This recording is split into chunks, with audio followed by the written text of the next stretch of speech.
hello حبيبي. حي وردونا أهلا وسهلا. أهل المجهول المفتول ولا الكافرين العالم.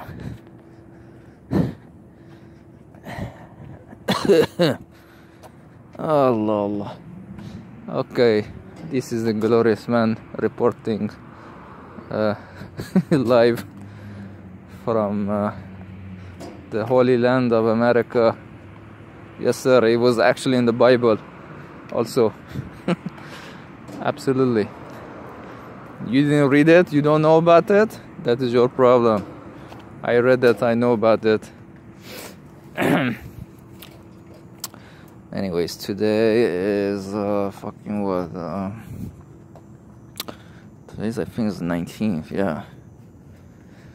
Tuesday, 19th of March, 2018. I mean, for the... Okay, this one video definitely has a theme into it. Like, I really wanted to specifically start off bitching about a specific subject. That's what I'm trying to say. And, no, it's not really bitching. You know, this is funny. Like, this is not funny. It's a big deal. You know, 2 days ago, basically, I was just browsing online.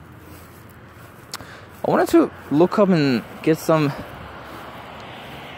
you know, idea about why Judaism did not spread the way that perhaps, you know, if you will, other religions, you know, like, to begin with, like Buddhism, Christianity, or, you know, fucking Islam, or way prior to all that, Zoroastrianism spread, you know, throughout the world, as we knew it back then.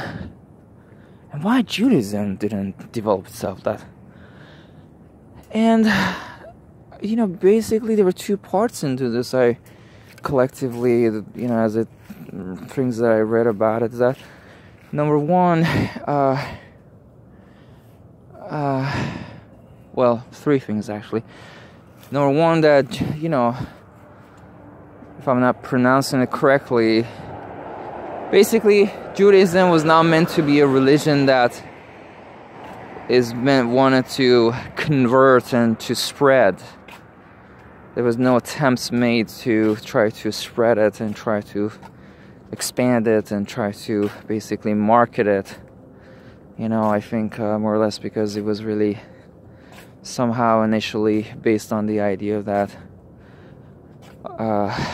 you know, only the people of Judah or something like that, basically, or chosen people, that's what, if you will, Jewish, the original Jews, basically, they should only be able to really be accepted into the Jewish community and practice it. Number two is that basically there was a rebellion by the Jews against the Romans, and the Romans did a great devastating job of crushing and killing lots of Jews off. Also, they went as far, the Romans that were Christian at this time, basically, they went as far as making it a crime for basically for somebody from the outside religion, primarily back then being, you know, Jewish people in that area vicinity that Romans were having their empire, to convert to Christianity. You know, that was actually one thing that was mentioned. So you could not convert from an outside religion to Christianity. Funny, right? Yeah. It's specifically definitely not a Jew converting to Christianity. The other part was that basically the destruction of the temple, the first temple, and then the second temple. Apparently the Jewish people had this idea that basically the temples, the first temple and the second temple, are are invincible and or they're created by and protected by God or whoever, and you know, they will never be destructed, and they're invincible, sort of something like that, indestructible basically. And once they were actually destructed, the faith kind of lost the faith in the faith basically. People started losing their belief in the faith, perhaps, or definitely the outsiders, that this is all bullshit, you know. That's fucking, they've been punking everybody this whole time. So there's 3 pieces into it. Now this is the one that I want to talk about it. You know, just for the fucking record, you know, I'm not Muslim.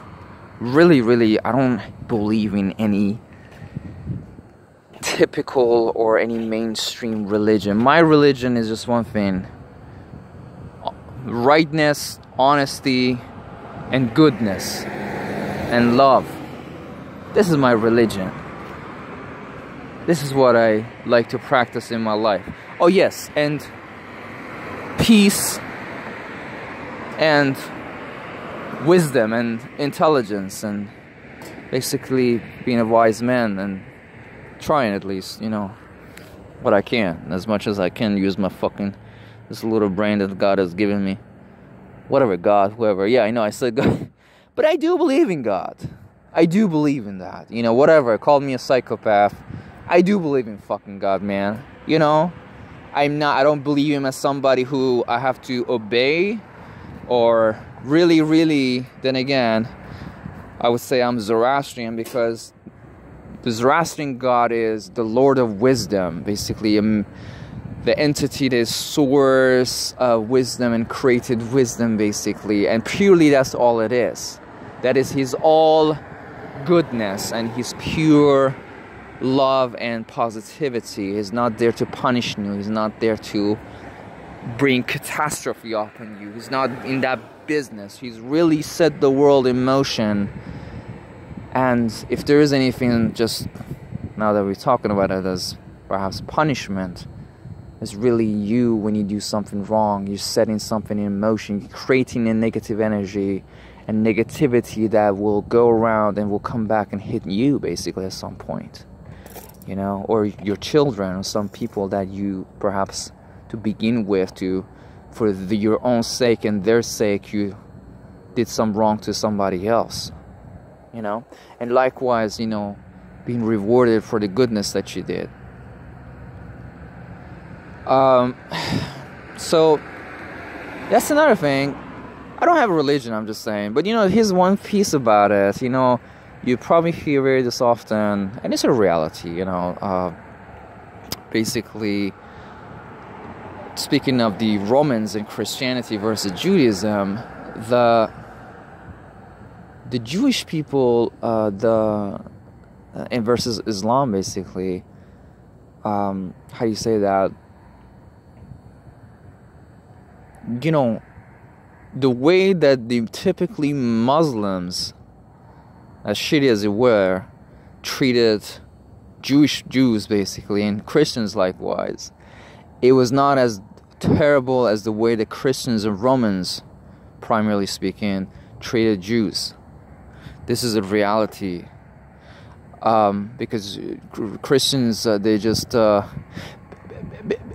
because the Jews, to begin with, there's this whole thing as Gentile, that is somewhat in a definition synonymous with pagan, and Jewish people basically say that, you know what, everybody who's not Jewish, basically, fucking shit, you're not just simply, you don't belong to human race, and you're trash, and I don't know, whatever happens to you is, you know, you deserve it, it's okay.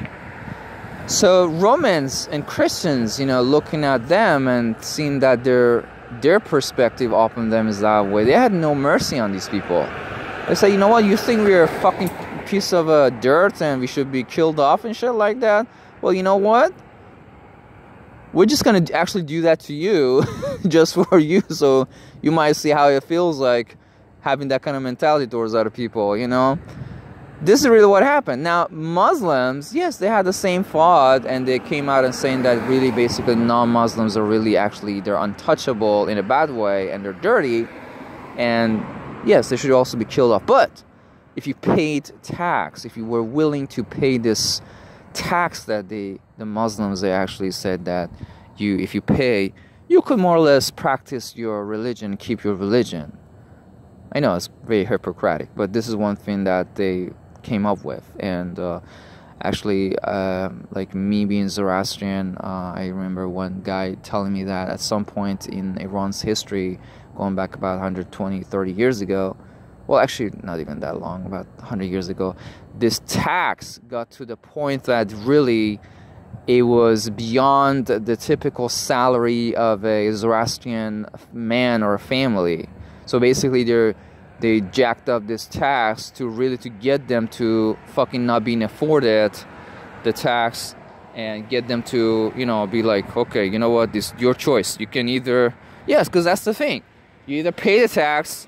If you can't pay tax, you have two choices. You become Muslim, or, sorry, we have these people who will take care of you. No problem, man. You just go that way.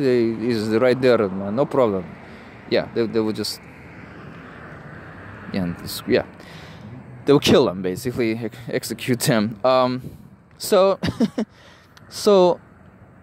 this was the pure hypocrisy that they came up with. And at this point, actually, this man told me that there was a Zoroastrian Indian man, you know, Parsis, as we call them. Parsis are the Zoroastrians and Persians who basically, they ran away from the Arabs at the time of the Islamic conquest, and motherfuckers, and they, you know, they migrated to India, basically, the Indian subcontinent, and they became very, very successful and rich community in India. So this man who, and this is like at the time of the British rule over India, and in British people, they had a very good relationship with Parsis, because they really used the Parsis as an elite group to rule over the rest of the Indians, basically.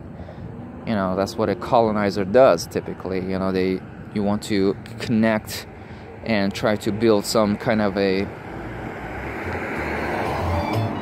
fucking conspiring bind with a certain community or certain group of the social hierarchy, and that way try to exert your control and your power, wield your power up on them. So anyways, that's another thing. Now this guy, he's a Zoroastrian. He travels to Iran, and he sees that the ruling the kings, they're doing this to the Zoroastrians, and he goes says, hey, listen, man, you have two choices. You either stop this shit, or I get the fucking British and come after your ass. Simple as that. And they say, okay, no problem, man, please, man, no problem, we're only joking. So yeah, they cut this shit off and they stop it. But anyways, that's another thing, just to kind of give you an idea about this whole thing. But yeah, generally speaking, you know, especially Jewish people, you know, this is another piece of puzzle. The Christians, just like the Muslims, as you know now, they were not allowed to get engaged in usury, basically charging interest, and in banking, basically speaking, for the purpose of making money, you know. But non-Christians, then again, going back then again, being Jews only, they were allowed, because they were not Christian, to get engaged banking and do that kind of business. So weirdly enough, Jewish people at some point, they became really rich, and they developed quite a wealth and that they could use to perhaps exert some kind of control over the politics, so forth, and also try to, through proxies that later on develops this whole fucking United States of America, in case you wonder why America supports Israel and Jewish people. That's really when it comes. You know, they really kind of became rich enough to try to, you know, employ America as a mercenary to protect them in a very proxy, indirect way. You know, they don't want to just directly go and be like, yo, what's up, you all fuckers? Now we got money to fuck you all up. No, that's not what they're gonna do. They're just gonna come back and say, oh, we're not doing anything. These glorious, infidels in United States of America. They're doing this shit. When we're with you, we think the same thing as you do. They're motherfuckers, but we have nothing to do with this. We're just on your side. So, anyways, that's another subject too. Now, here's the theme, and that what I wanted to say is that all these people throughout the history, more or less, for reasons or no reasons or competition or what kind of crap, or merely grudge or things that maybe I'm not even also aware of it. I can see it. Jews also did a lot of dirty shit also. Like killing the Daniel the prophet, and there are other things also surrounding it, whether right or not. But for whatever reason, they were prosecuted, they were persecuted, they were enslaved, primarily going back to Babylon and Egypt. And there's this man who, I don't have the most perfect views towards him, but, compared to other conquerors, he was rather a liberator. Because he would conquer land, and Cyrus, for the first time in the history of mankind, he would come and say, you know what? You're free to do what you want to do. As long as you don't rebel against me, you can do anything you want to do. And I mean anything. Okay? As much as you want to practice your way, you can have your religion, your costumes, your dress the way you want, drink the way you want, fuck the way you want, what kind of crap you want to do, pray whoever you want to do. Yes, he's Zoroastrian.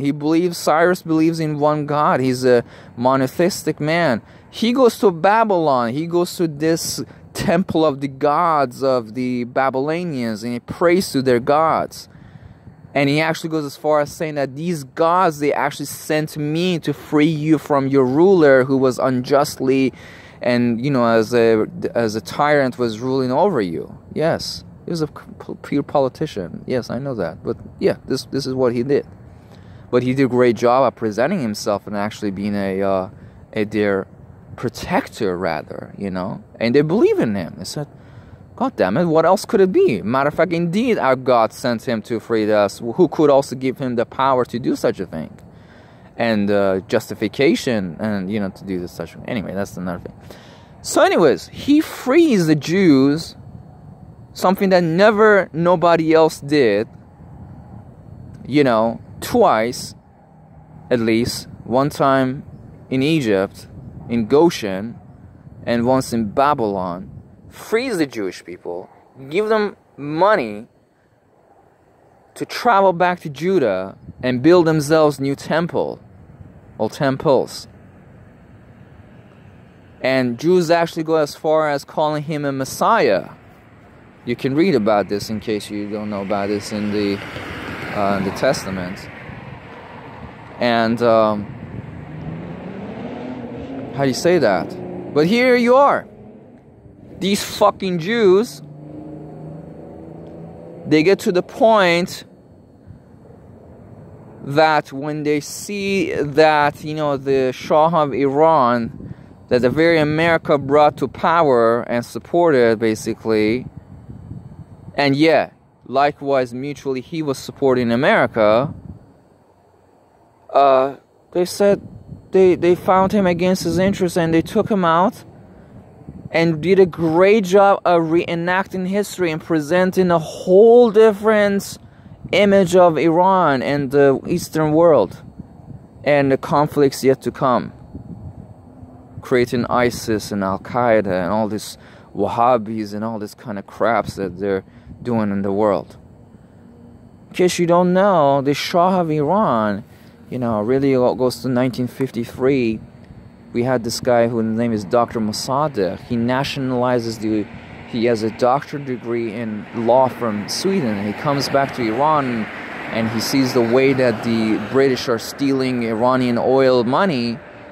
And he takes his case to the United Nations, Security Council. And he pushes for this shit so hard that British were humiliated They were humiliated. This fucking jackass, a one man standing in front of these world colonizers and be like, you know what? Fuck you, man. Get the fuck out of my country. And this happened. They all sailed away. But they were humiliated. And they were so scared. They said, this man, if he can't do this shit, what's the next move he's gonna do? He's gonna take the power in Iran, and he's trying to create another superpower in Iran and make Iran the fucking top of the world. They said, you know what? We need to get rid of this motherfucker. I don't even want to talk about it. You can read about this. This is too much of shit. You know, this is your country. Yes, this fucking America of yours, man. But this is what I'm trying to say, man. Also, it's so much shit you can do, man. You know, you need to regulate how much you fuck with people, man. This is the thing, because you fuck too hard with people, man. Trust me, it's going out of control, and you're the one who's gonna be get fucked somewhere along the line. And I don't think you like doing that. Little kid also, I just saw him on YouTube. They were on Jimmy Kimmel, if I'm saying his name right, show, and he had children talking about Trump, and one kid said, they were asking, what do you think about Trump? You know, what do you think he shouldn't do? Well, he said, the one kid said, I think he should keep pushing and bullying North Korea. And she said, why? He said, because I don't want to get nuked, you know?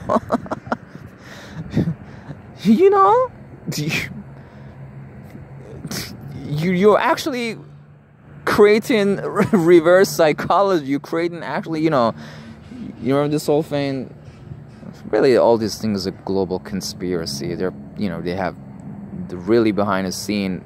They're the ones who are fueling this thing, and they created this thing. Who, to begin with, got their hands on a formula for enriching uranium? There's one man in the world, believe it or not, Albert Einstein, who had this damn thing, okay? And he sold the goddamn fucking thing to the Americans. That's why the Americans got their hands on that crap, and they used it on World War II.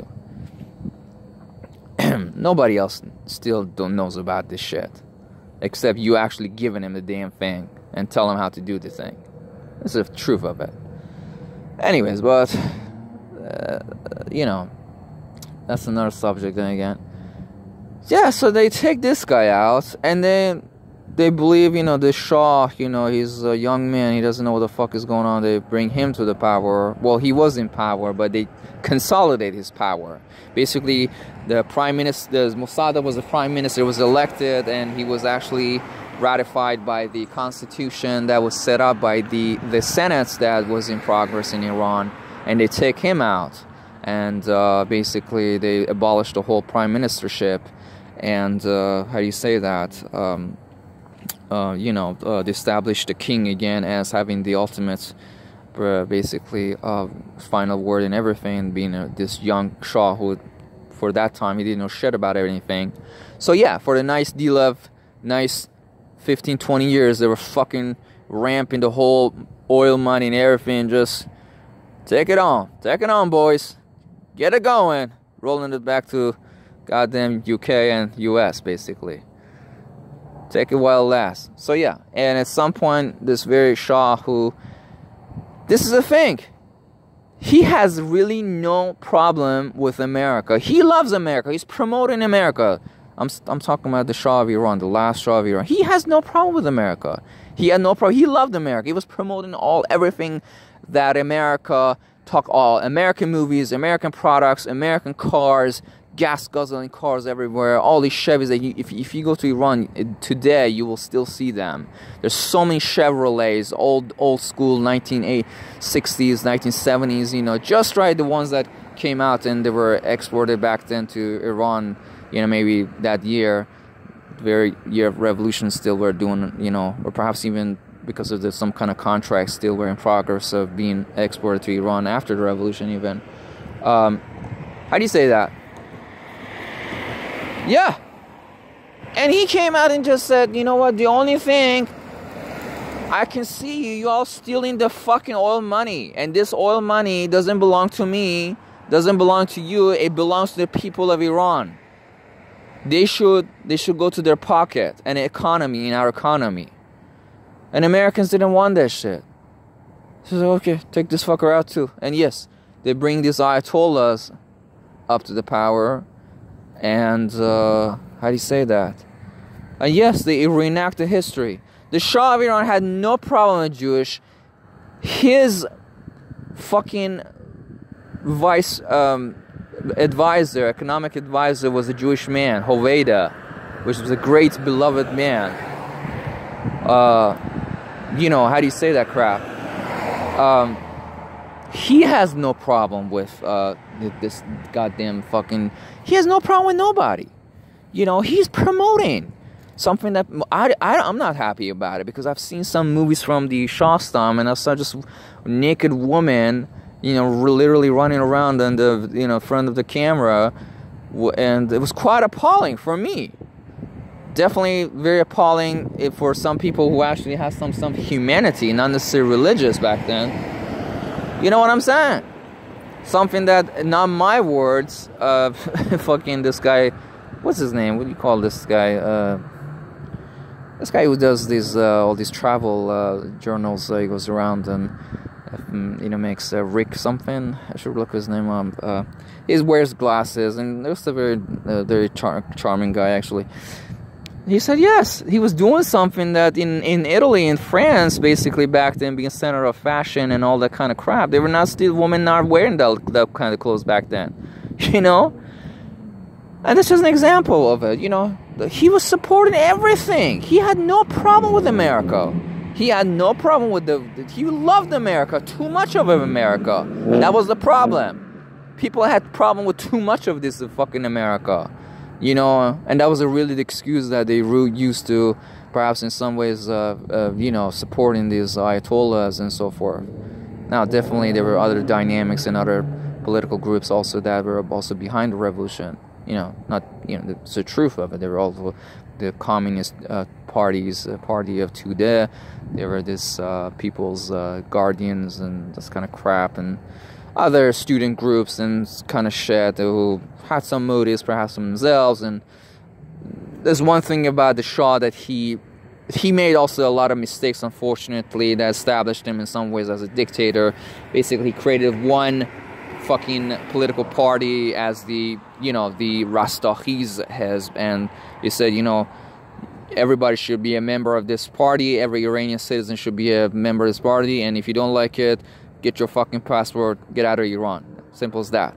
You don't like it, just go away. And others also established this very, you know, fucking rigid political system where you could not, just like a typical communist country, you know, you could not read about books of Marx or communism or any kind of school of thought, basically form of government. You could not even, those kind of books were banned and censored. You know, if you spoke of anything about communism or anything of Marx or his new ideologies or that kind of things, you would be immediately imprisoned. And, you know, there are also a lot of thoughts about him torturing a lot of prisoners to death and kind of crap in his prisons, secret prisons, just like the way Ayatollahs continued and took on that pathway after the revolution. So he did also a lot of shit that gave rise to these groups also. You know, I know a lot of Iranians myself that actually left Iran prior to the Islamic Revolution, and they really left Iran because they're not happy with the way that Shah was treating them. They could not read a book, they could not talk about anything, they couldn't say anything. They had a lot of money in their pockets, you know, and they could do anything. They could drink, they could do drugs. Yes, drugs actually were, you know, fucking shit. They came up with all this thing with basically, you know, cocaine cards. They would just give out permits to people that, you know, if you carry this kind of card, which I don't know what the requirements for that was or not. All I know is that they had this thing, and I've seen one picture of it, basically just like a driver's license sort of things. And how do you say that? You could just go and legally purchase cocaine or some kind of derivatives of opium and smoke it, and everything is beautiful. As long as you're paying for it, everybody's happy, no problem. You can smoke, you can drink, woman, wine, all kinds of crap, cabarets, clubs, bars, fun, fuck, anything. Yes, the American dream. Bang, boom, fuck, boom, everything. Don't give a shit about the world. Well, apparently Iranians are not quite American. Apparently they give shit about some stuff beyond just, that's why you should not mess with people's culture, because not everybody responds the same way to things as you do. But then again, this is the thing. This is a final thing that I want to say. Here's the part that bothers my soul, man. Why you, being a Jewish community, and definitely being Americans, who also you work together, why would you go and do such a crappy thing to the people who actually one time in history and coming forward, they actually freed you? They gave you power. They protected you. Throughout the Persian Empire, everyone was protected. You couldn't just go around waging war in not a community. If the king of the kings would find out about it, would cut your fucking penis off, man. They would not just kill you. Motherfucker, what are you trying to do? This is my empire. People in my empire are free to do whatever they want to do. Nobody tells my people what to do. As long as they don't rebel or they don't hurt each other and harm each other, they can do anything they want to do. It was a very model that more or less that America as it exists today as a multinational society lives on and survives on. They looked up on this model and how people were able to live with each other. You had the opportunity to be who you want to be as long as you were in good terms with other people. You could do anything you want to do. Anyways, but yeah, this is the part that hurts so bad. They pushed us way back to the history. They created this whole supported Saddam Hussein in more than ways that you could possibly. You probably as a fucking American, you don't know shit about this, or you don't want to know. You're brainwashed so bad, programmed. And they brought this whole image of Iran and the Middle East being a fucking nothing but a threat to humanity. If nothing else, definitely threat to Christians and Jews and everything. There was no such a thing back then before the revolution. Even the Arabs were not in that business. They would all shut the fuck up. They would talk about it. Yes, they still do it.